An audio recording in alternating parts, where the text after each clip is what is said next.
Hello. Thanks for listening to Benjy's Cafe podcast with me, Ben Harlow. My second customer here in Benjy's Cafe is the actor, writer and podcaster Richard Taylor Woods.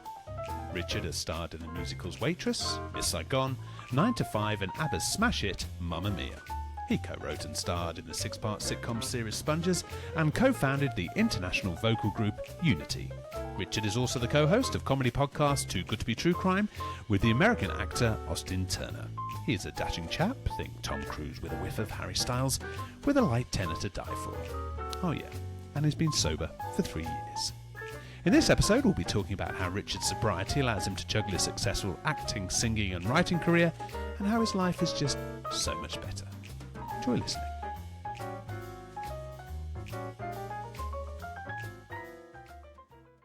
Hi Richard, how are you?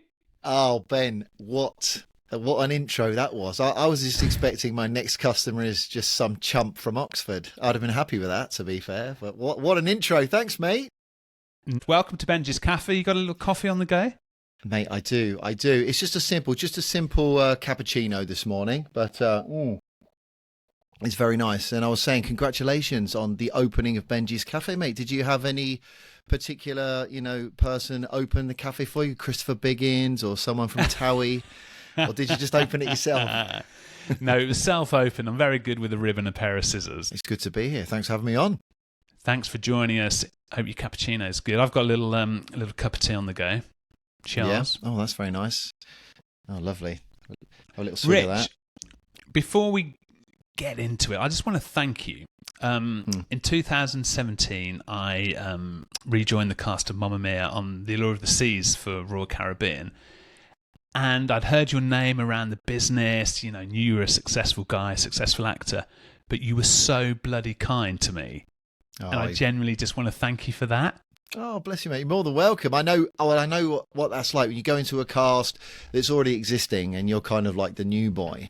Sometimes, everyone's got their little kind of groups that they hang out in, they go for dinners and they kind of, sometimes you can feel like a bit excluded. So I think it's important when you go into a company, if someone new comes in, welcome them in with open arms, get to know them, make them feel at home. Because obviously we were out in Miami in the Caribbean, weren't we? So it is a long way from home. And you especially when you're jet lagged and your kind of first day of rehearsals and stuff. So, mate, of course, more than welcome. And who'd have thought that, 5, 6, 8 years later, here we are still friends, still chewing the fat. It's fantastic, isn't it? And what a crazy existence on a cruise ship. Was it everything you expected it to be? It's a real experience, right? Especially to live and work on. It is. And I think early in my career, there was always that kind of stigma set against sort of working on a cruise ship. It was always like, well, you do that if you can't get anything else. But over the years, and especially now with the huge ships where they're doing full production shows and you've got flying pieces and you've got like kind of automation, big screens, I think that stigma has been broken. And to work out somewhere like that, where essentially the theatres on those ships, they're state of the art. They're like every possible niche that you could ascertain is there for you. And I mean, what they don't prepare you for is it's all the extra rules, isn't it? Because you're having to do all the, you're there as an actor or as a singer or whatever. But then there's so many other things, like you have to learn fire door safety, and you have to learn kind of watertight doors and where the lifeboats are, which is obviously important. But sometimes you're standing in a crew drill and you're like, I don't really know why I'm here. I signed up to stand on the stage and belt out a top A flat. Yeah, I remember the crew drills, with the life jacket on. I felt like a very tall Leonardo DiCaprio. I'll be your Kate Winslet anytime, Ben. But with a hangover as well. That's an interesting thing. My goodness, it was is. a show that you've been affiliated with for a long time, Richard. And what a show! Can you remember your first experience? Was it the West End first? No, it was the international tour. Not something. It wasn't a show that I'd ever thought that I'd ever really do, to be honest. Because I got to the point before I'd ever auditioned for it where I was too old to play the guys in the wetsuits, and I was kind of too young to be playing the dads. I guess I was like early 30s at the time, but those kind of mid-age roles that are like, you can fit into the ensemble, but you can also understudy the dad roles as well. That's kind of where I fit. So I remember auditioning for it. I auditioned for it in the theatre in London, but it was for the international tour. And the turnaround for that was quite quick. So I remember doing the audition in the morning and then getting the call in the afternoon and then like starting the next week. And then within a couple of weeks, I was thinking about 4 or 5 weeks later, I was over in Switzerland on opening night. And I was like, how did I get here? And then that was a year. Amazing. We went to places like Manila in the Philippines and did a lot of Europe, did a little bit of the UK as well. Came back a year later and just got a call saying, would you be interested in being seen for the London production? And I was like, yeah, okay. Yeah, that sounds like it could be fun. That was within a month of coming back from the tour, I'd auditioned and I was starting the London production, of which I stayed there for 3 years. Then I decided I'd done my time at Mamma Mia, left, and then 2 months later got a call saying, do you fancy going out to Miami to do it for Royal Caribbean? And I said, I thought my Mamma Mia journey was over. And yes, I went out there. And I think, in all, I think I've done about 2,000 performances of Mamma Mia over seven different contracts. But I will say this about Mamma Mia: for all the jukebox musicals there are, it's really well constructed, and the songs actually work within the storyline. So it's not, they haven't just said, right, these are a set of amazing songs, let's shoehorn a vague story in and try and make it work, which I think a lot of jukebox musicals subsequently have done that. But I think with Mamma Mia in particular, it's a beautiful story, and it's a story that everyone can relate to, because it's about friendship, relationships, heartbreak, and everyone loves a good story on the beach, don't they, as well? So it's set in the sunshine. So I think it's something that everyone can relate to, and a real feel good show, loved by audiences everywhere. Yeah. Richard, I always remember, especially on the cruise ship, I'll be mid knowing you, giving it Nigel Havers with a whiff of Ben Fogle. And you'd forget there, of course, cruise ship audiences, they can order drinks, beers, wine during the show. Yeah, they can. It's kind of crazy, isn't it? It is, and suddenly you're seeing, kind of Albert from the sports bar coming down with a tray, and like you're halfway through a dramatic number, and then he's like going, "Oh yeah, can you sign this?" And you're like, but also people just deciding to leave as well, like during the first half, because they obviously on cruise ships there's so much entertainment, and obviously with when they're putting these full production shows as good as they are. People like, I've watched this for an hour now, I want to go to the karaoke, or I want to go to the pub, or I want to go to the ice skating rink or whatever. So I guess coming from the West End and international tours where the patrons, they buy their ticket, they sit, they watch, to have people sort of getting up and going and making a lot of noise, and sometimes the doors at the back of the theatre are open and you can hear sort of the bleed through of the other entertainment going on, and so it's just takes a while to get used to that. It's just a different way of working, but it's fun. Spot on. Nick Weir and the team there at Royal Caribbean, that they can put on a good show. There's so many innovations now in the world of entertainment on the high seas, isn't there? It's fantastic. Yeah, there is, and you forget a lot of the time. You forget that you're actually on, a cruise ship, because, as I said before, the theatres are state of the art, and you've got all the technology, and of course, not only the full scale sort of book shows. You've got the production shows that they produce and create themselves, and it's incredible, some of the special effects and stuff they use, and they're really attracting a really good high caliber of performer now as well, which is great. And you certainly don't forget you're on a cruise ship on the Atlantic when you're mid-scene and you start to wobble. The number of times I've played a very wide-legged Sam Carmichael in Mamma Mia. Yeah, it's a skill you learn, isn't it? You got to stand there like a cowboy most of the time, haven't you? Yeah. But everyone knows. I mean, if you can feel it, the audience can feel it as well. So they get it. Yeah. And just want to touch on as well. We had some great fun on the Allure of the Seas for Royal Caribbean, Richard. But of course, then we were both drinking. I think we'd often share a bottle of red in the crew bar, and how funny and how times have changed. When did you know? Did you know at that point? Because I did, that I was drinking too much. When did you know? I I have to say, I think really I was getting consistently worse for probably for about 10 years. And I think when you, especially working on a cruise ship where alcohol and partying is so readily accessible and everyone's doing it, to, I was probably living in some sort of denial for a long time. I probably was unaware that I was spiraling out of control. When I look back now, I can clearly see it, and that's the beauty of sobriety, isn't it? It gives you that clarity. And two words that I always say in my sobriety is clarity and responsibility. Like you're clear about where you are now, where you are then, and responsibility, because you take responsibility for your behaviors then and your behaviors now, of which are not mutually exclusive but are completely different. And you try and live your life in a different way as best you can now. But I think out there, you and I think I was too busy having a good time. And I do, I mean, let's be honest, this is the thing about sobriety. I never, even in meetings and stuff, when I do a chair or I do a share, we're not a glum lot, Yes, it got to a place where it was traumatic, tragic, and devastating, right? But we did it because we absolutely loved it. And I love it. Listen, I love partying. I love drinking. I just can't do it because the fallout of that is too much for myself to cope with, and the people, friends, family, and my kind of extended circle. It turns into a devastation for a lot of people. And I think what it was for me, when I first realized, it was kind of, you remember in the lockdown when you either drunk loads or you got fit, and I kind of did it half and half. So I drunk loads to start with, but then I decided to get really fit.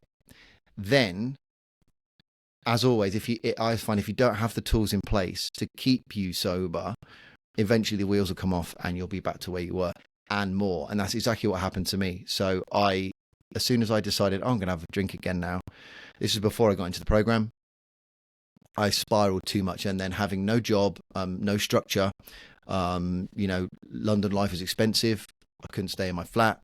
Things start to fall away. And I think as an addict, if you don't have the right avenues to keep yourself on the straight and narrow, eventually you will spiral out of control. So I think really that was the acknowledgement for me in the lockdown that something had to change. And then what happened was I recognized my pattern of behavior over the last 10 years, and it's the disease of addiction. It's progressive, and you don't start off in the gutter with a needle in your arm. You start off having the odd drink and liking it. Eventually it's progressive, and if you don't get a handle on it and you don't seek help, that was the thing as well, because as a human being, as an actor, there's a lot of false pride, there's a lot of ego, but the hard thing is, for me, I think I realized that it was massive ego, really low self-esteem. And so I always wanted to be everyone's friend. Oh, Rich is here, it's going to be a great night. And I kind of lived up to that, playing that character, which I enjoyed. Don't get me wrong, I enjoyed that. I loved a good night out. I love making my friends laugh. I love making a fool of myself. But it is to my detriment eventually, because I ended up having to seek help and get sober and live my life the correct way. So I'd say 10 years progressive. Probably the lockdown was when I had to make, because I got to my metaphorical rock bottom. I'd know where to go. I wasn't speaking to anyone. I wasn't speaking to my family.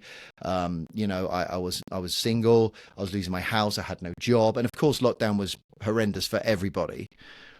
But I will say this, even though it was a horrific time for me, it was actually the best thing that could have ever happened, because it gave me that time to totally focus down on what I needed to do to make myself a better person. That stereotypical thing that everyone says, the best version of yourself. But that meant that I'd be the best version of me for everyone else that was in my life. Got a sponsor who's still my sponsor today. Wonderful guy, lot of knowledge and a lot of inspiration. And I'm at a point now where I'm now hosting recovery meetings and helping other people and trying to pass on what knowledge I've learned at this point. You never stop learning, and there's always someone you can learn from. There's always someone with more sober and clean time ahead of you. But also I was also taught that if it's your first day in sobriety or your second day, the person that's a day behind you can learn something from you. So there's always something that we can help someone else with, and that's the important thing. It's like, it's not being a recovery thief. Someone helped me and I pass that on and try and help. And you see it, and you see amazing stories, and you see people that were, in prison and losing their kids, being on the streets, and, they're now running a successful business, having people rely on them and have responsibility. And that's the key. It's doing something for someone else, that gives you that helps you at the same time. Your strength of character, Richard, to recognize the problem is completely admirable. I thanked you at the start of the pod for being so kind to me when 6'6" Brummy Ben Harlow turns up on the cruise ship, but also to watch your sobriety journey from afar, without doubt, was and is completely inspiring, Richard. It's important you know that, because we're a similar ilk. We've both been in the business for a long time. We both enjoy a good time, the fun party people. But seeing somebody take a grip and take hold of their problem and excel and shine and prosper to wonderful levels, to exciting levels to witness, is fantastic. And genuinely, to see you do so well has inspired me. And you must know that and absorb that, because years of waking up, piecing the night together, it's like you have that wall of cement around your head. Yeah. How can I begin to chip away at this? Oh, I know. I'll crack open another beer. I'll have another cheeky Merlot, please, my governor. Yeah, absolutely. And you should be really aware how well you've done and how it's inspired people. Are you aware of that? Because you should be. Thank you. It's very kind of you to say that, and I obviously do appreciate it. Thank you. And I struggled with that for a while, because I think in sobriety, people, I mean, I've seen it in you, and I'm sure other friends of yours have seen it in you, family members. There's a change in someone when they get sober. The eyes are brighter, the skin is better. Obviously, that's the aesthetic, but the demeanor. That's my fake tan, Rich. That's from your Mamma Mia days. But I think I've still got some in my sock drawer. But I just find that it changes you as a person, because you're able to deal with situations better, and it doesn't give you a free pass. You don't go, well, now I'm sober, I'm not going to have any problems, or I'm not going to be annoyed about anything. But what it helps you to do is to deal with that situation, life on life's terms, and deal with that situation with a bit more clarity, a little bit more common sense. And of course, it's not always perfect, but you keep trying. But in relation to what you said, I struggled with, okay, can I take the praise for making that decision to not mess up my life anymore? Is that something that I should be glad about? So it took a while, because I think I didn't feel, because I'd messed so many things up, I didn't feel that I deserved that. I just thought that I'd made that decision to make some changes, and to get praise for that, I struggled with it for a while. But I do recognize that, it's the people that are closest to you that are proud of where you've come. Because talk to anyone when they try, even in dry January, people have, I'm going to do dry January. By the 10th, the 15th, that I've given up now. I've had a week since Christmas or New Year. It is really hard to do. It's a difficult thing to do, and I think people recognize that. So yeah, I obviously I really appreciate your kind words. It means a lot to me.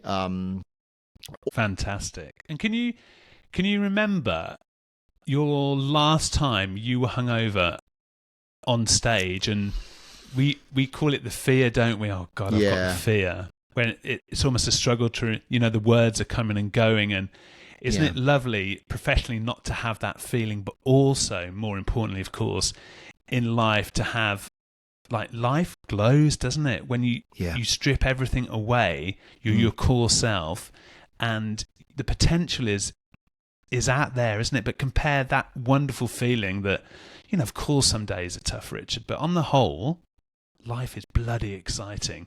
But Yeah. Can you contrast that to that awful feeling on stage where you've done it again, you're piecing the night together again, Yeah. you're feeling shit? Yeah, it was. Yeah, I mean, now you feel like you have more hours in the day. You know, I feel like I'm awake in the morning. We've got these little things that we've just moved house, me and my fiance, and we've got these little things on the blinds. It's a little gimmicky thing, and it's like an electronic motor, and you've got an app on your phone, and you can set the blind to come up and go down. So you know, 6 o'clock the blinds come down, but in the morning we have them set for the morning, and then the blinds go up, and that gives you that kind of start to the day. And it's funny, I woke up this morning quite early. It was daylight. And I thought, it's going to sound really cheesy, but I thought, do you know what? It's another day. I actually look forward to waking up now and getting on with the day. Like I said, we've just moved house, got a lot of stuff to do here, but I look forward to getting up and getting stuff done.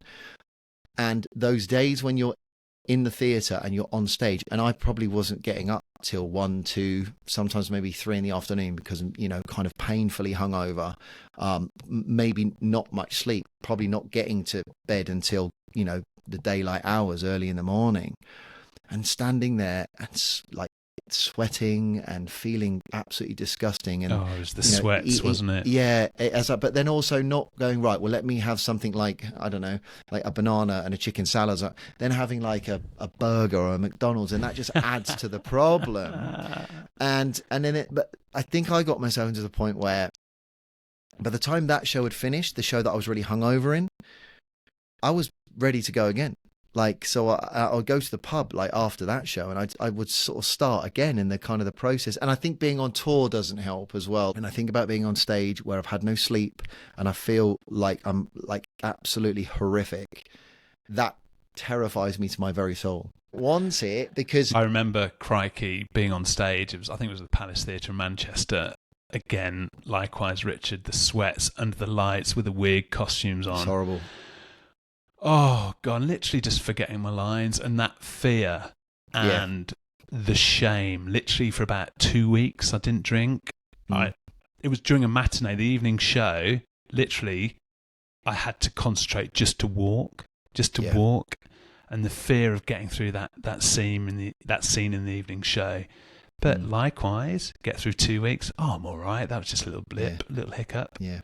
But you know, don't you? You know there's a problem there. And again, the reward is, I'm feeling okay, I'll go for a pint. And the contrast now, I never thought I would enjoy being in bed at 9 o'clock with my beautiful girlfriend under a 50-tog duvet, feeling excited about going to bed. I never thought I would love it, but I do, because you can plan, you have a real purpose the next day, the week, and it's a bloody good feeling. Yeah, and I think really just touching on what you mentioned, you know, people thinking, will they stay sober? I think also that probably comes from people who are beginning to query if they're drinking too much as well. They see the improvement in you physically, and you know how you're attacking life, but it takes a lot, doesn't it? People think, you're sober. It's hard. It's a hard process to go through. Well, you're looking good on it. 3 years, is it now, Richard? 3 years. Just over 3? Yeah, 3 years. Yeah, January. It was January 11th. It was my sobriety birthday. So got all my chips and key rings and my bits and pieces. Wow. And I like to keep those because I like to every so often just look at them, and you get, you know, your day clean and sober, your week, your month, your 2 months, your 90 days, and all the way up, and then eventually it just becomes one a year. Obviously, it's one day at a time. We only have we don't have a free pass. It's every day. You got a 24-hour reprieve, and it's just about not drinking and not partying and not getting yourself into any kind of problems for that day. Because if you think too far ahead, if you think, well, it's Christmas, but I've got new family coming round, or I've got, you know, a birthday or a wedding. When is that? That's not for 6 months. Don't worry about that now. Just worry about getting to the end of today and not drinking, and that's okay. You know, and then tomorrow, worry about tomorrow. And that's how I have to live my life now. Well, you're looking extremely healthy, fighting fit. It's almost like you're back playing Chris in Miss Saigon, Richard. Happy memories of that? Mate, The number of times I'm so jealous of anyone who's been in Miss Saigon. The number of times in my young musical theatre existence of singing a very bad tenor line to We Do in front of the hallway mirror, and you've done it. Was it fun? Well, we're talking about jukebox musicals. You've done Waitress, 9 to 5. I mean, that's one of the classics, isn't it? Are you proud of that? Mate, the show that I'm most proud of is that one. Excuse me. It's a show I never thought I'd ever do. And to be honest, they say as actors, you got to have that little slice of luck at the same time as hopefully someone seeing, and recognizing whatever talent you may have. I remember that audition, and it was 2005, and it was during the time that Mary Poppins, I believe, was starting at the Prince Edward Theatre in London's glittering West End.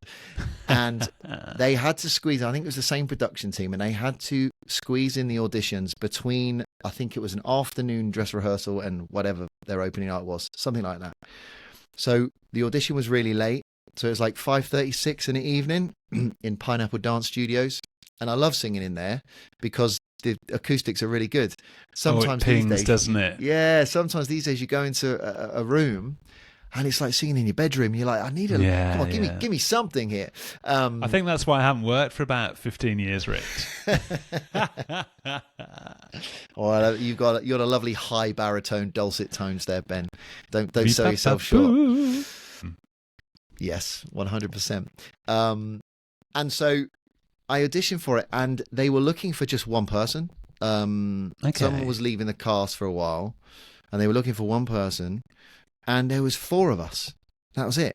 So I went in and I thought, I think my chances are quite good. I mean, it's a 25% chance of getting this gig, But of course, it's Miss Saigon, and it's kind of like, your Les Mis, your Miss Saigons, your Phantom. That's like the hallowed turf when you're sort of coming through the ranks and coming up as a young performer.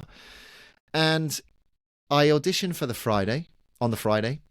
And then I actually sang Why God. Do you know what? Ironically, do you know what the first song I sang was? It was Angels by Robbie Williams. You believe that? It's a classic. It's a classic. Looking back, I'm like, why on earth did I pick that song? Anyway, they did say, have you got anything else? And I said, well, I've got Why God. I've got Why God. And I remember I was wearing like an army green T-shirt. Nice. And, there's the bit in the middle where the orchestra's dun, dun, dun, dun. Yeah. I remember I was really hot. I remember wiping my brow and then just wiping it on my T-shirt and like seeing the sweat down my chest and stuff and thinking I'm really, really into this. And I looking back, I'm like, what an idiot. But then on the Monday, I got the call saying that you've got the job and we want you in Edinburgh on Friday. And I was like, I honestly, I couldn't believe it. I thought I did a good audition, but sometimes I think I've done a good audition, and the feedback's horrendous. And sometimes you think you've done a terrible job, and you get the job. And so I got this call, and then before I knew it, I was in Edinburgh rehearsing, but I was rehearsing on my own because the show was already up and running. So I had to learn probably arguably the most difficult score that I'd ever learned on my own. I think it's important, and I'm reminding myself of this as I talk. Quite often in our careers, we're like, this is not going right. I can't believe this. It's industry is terrible. Why am I not getting this? And then you kind of look back and you go, but look at what has gone for you. I'm sure you looked quite the dashing hero as Chris in Saigon, Richard. I think had I done that show, I did audition for it. I went to an open at Drury Lane, which would have been early 90s. Got a nice letter back from Cameron McIntosh, but it was a negative. But had I been cast, I'm sure I would have looked more like Pike from Dad's Army. So maybe it's one of those career blessings, mate. I was lucky enough to be invited to your screening of your sitcom Sponges. Can you just tell me the drive behind that, Richard, and also taking on that project from an idea to fruition? Is that something you would have done when you were drinking? No, not with such vigor. I would say I started writing the pilot when I was in Waitress. And I look back and I go, I don't know how we managed to get all this done, because it's a lot of work. But you kind of, once you've immersed yourself into it, you're just sort of ticking the boxes as you go. Right, we need a set. Right, we need a production company. Right, we need a sound guy. We need a cast. We need, lunch for everyone. And we shot the pilot, and I'd written 6 episodes at that point. We managed to secure a cinema in London, again at a fairly good rate. I mean, we were coming out of lockdown. They were offering really good rates. I don't think you get that now. I think it'd be way out of our budget. So we'd shot it, we'd filmed it, we'd edited it, we'd got posters, we got big banners, and we'd hired this cinema, and we had like you were there. We had this red carpet premiere. We'd had a photographer. And we invited lots of people. There was some people from Netflix and Amazon and BBC and Channel 4 and stuff. And you know what? From all those people, and this is what I found with television, people that work in television, it feels, even though we weren't able to secure any funding to get it made, we had quite a lot of emails to and fro from ITV. And at the last minute, they were like, "Look, I think we're going to pass on it." And I was really gutted, because that was kind of the last one. That, and the creation of the vocal group that I made, I think that's arguably the most satisfied and the most rewarding experience I think I've ever had. And purely because it's come from you, and you've achieved. It's the sense of achievement, whether it ever got onto Netflix or whether it never saw the light of day. For yourself, for your creative artistry, that was massive for me. And you should be so proud. It's so easy, isn't it, to have an idea. How many people do we know, especially in the business, Richard? Oh, I'm going to do this, I'm going to do that. And it's almost as if having that clarity of thought that sobriety brings, and feeling good, feeling sharp, feeling mentally vibrant, you can see that idea through onto the paper, onto the screen, and that's so commendable. Likewise, you mentioned Unity there. That was just an idea you had from working on a cruise ship, I guess, and now you're global. Yeah, it is. And again, it was I mean both projects and Unity, when I first started those, I wasn't sober. And just before I move on to Unity, I will say this, in Sponges, because I'm in it as well.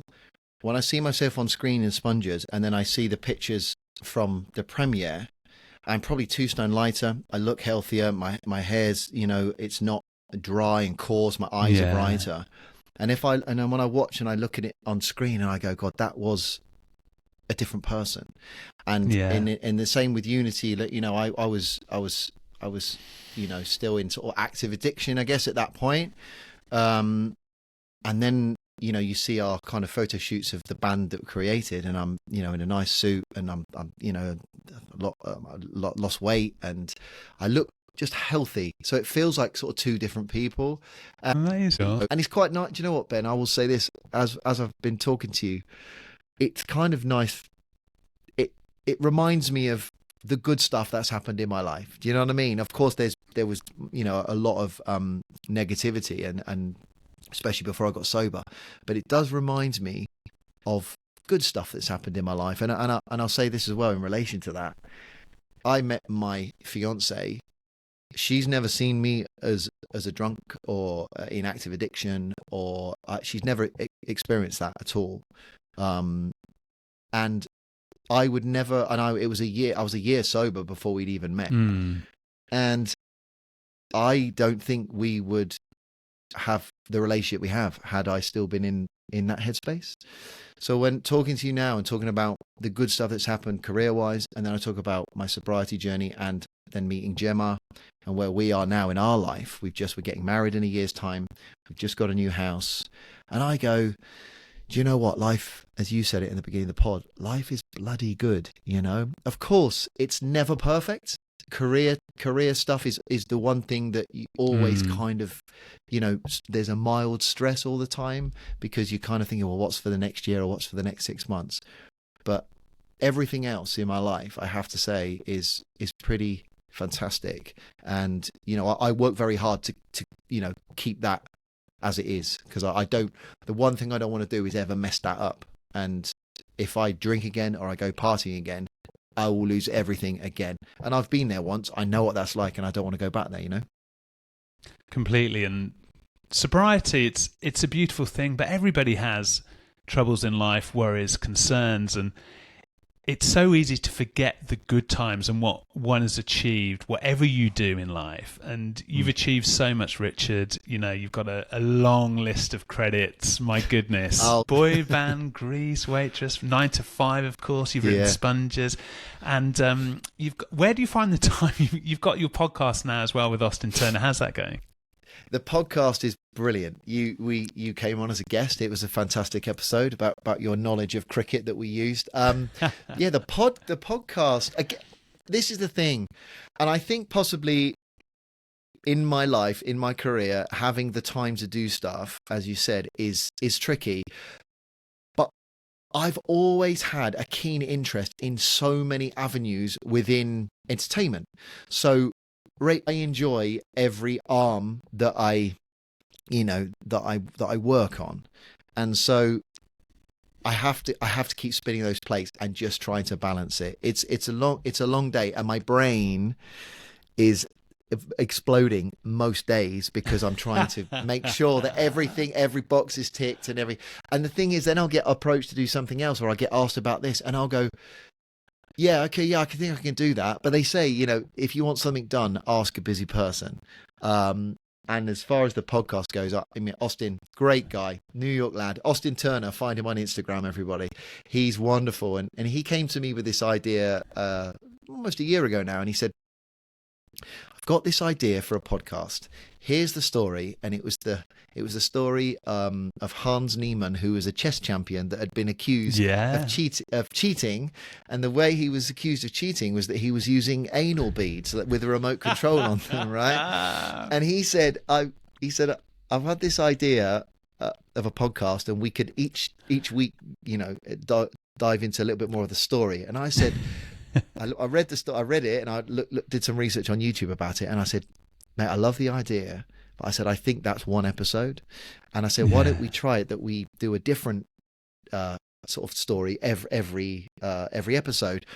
But it's called Too Good to Be True Crime, and it is a, you know, quote unquote true crime podcast, but not in its traditional sense, because we didn't want to be, right, this person was murdered on, you know, the heath, and then the guts were left. We didn't want that. We wanted to take a light-hearted look at kind of comic capers and kind of hilarious whodunits and stories that are not necessarily crimes, but we kind of put it to our own judge and jury, and essentially we kind of just sort of take the mickey out of things, and we, you know, try to, you know, something might happen to me, and I'll go, this happened to me, Austin. You always enjoy doing it.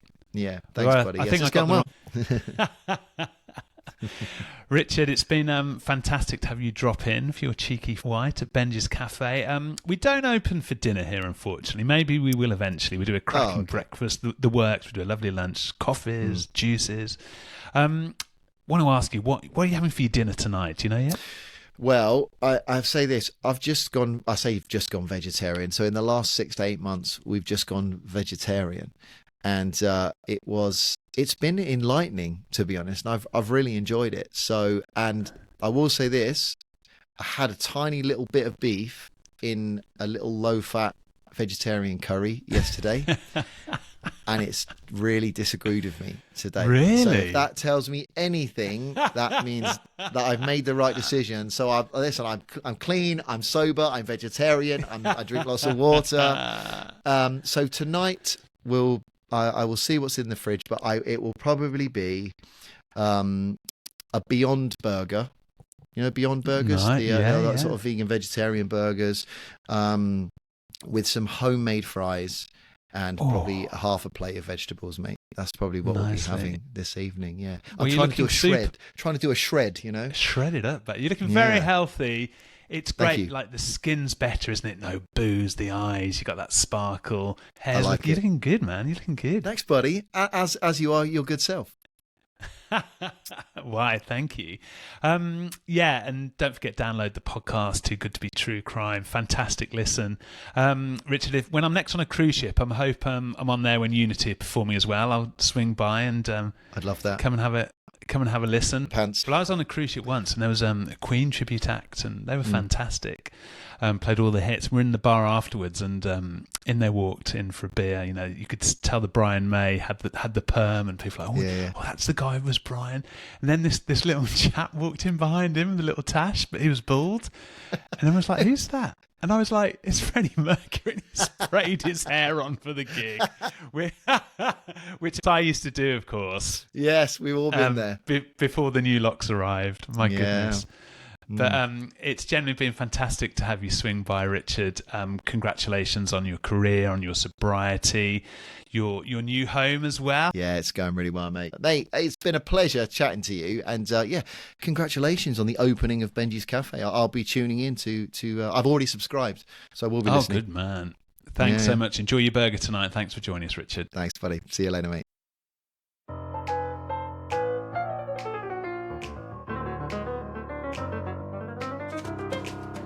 Thanks for joining me at Benjy's Cafe.